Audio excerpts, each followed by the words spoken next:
Big boss season 9 ఎంత రసవత్తరంగా జరుగుతుందో ప్రత్యేకంగా చెప్పనవసరం లేదు. ఈ విషయం పక్కన పెడితే స్టార్ మా నుంచి తాజాగా ఒక ప్రోమో రిలీజ్ అయింది. ఆ ప్రోమోను ఒక్కసారి చూసినట్లయితే బిగ్ బాస్ హౌస్ లో ఉన్న కంటెస్టెంట్స్ అందరికీ కూడా గోల్డెన్ ఆపర్చునిటీ ఇస్తున్నాను అంటూ బిగ్ బాస్ ఒక టాస్క్ పెట్టారు. ఇక హౌస్ లో ఉన్న కంటెస్టెంట్స్ అందరూ కూడా 6 టీములుగా డివైడ్ అయిన సంగతి తెలిసిందే. ఇక ఇందులో భాగంగా బిగ్ బాస్ పెట్టిన టాస్క్ బాల్ టాస్క్. ఇక గార్డెన్ ఏరియాలో ఒక నెట్ ని ఏర్పాటు చేసి అందులో కొన్ని బాల్స్ ని కొన్ని రకాలున్న బాల్స్ ని కూడా ఏర్పాటు చేశారు. అయితే సమయానుసారం బిగ్ బాస్ ఏ కలర్ అయితే చెప్తాడో ఆ కలర్ బాల్ ఎవరైతే ఫస్ట్ ఏ టీం వాళ్ళు తీస్తారో వాళ్ళు ఈ టాస్క్ లో విజయం సాధించడంతో పాటు వాళ్ళకి కొన్ని బెనిఫిట్స్ కూడా ఉంటాయంటూ బిగ్ బాస్ తెలియజేశాడు. అయితే ఈ టాస్క్ లోని నువ్వా నేనా అంటూ తనుజ వర్సెస్ పవన్ కళ్యాణ్ అన్నట్టే కొనసాగింది.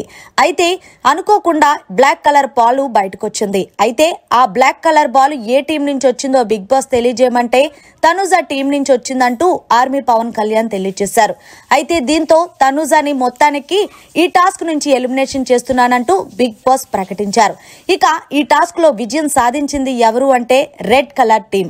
రెడ్ కలర్ టీం మెంబర్స్ అయిన ఫ్లోరా, పవన్ కళ్యాణ్ అలాగే ఇమాన్యుయల్.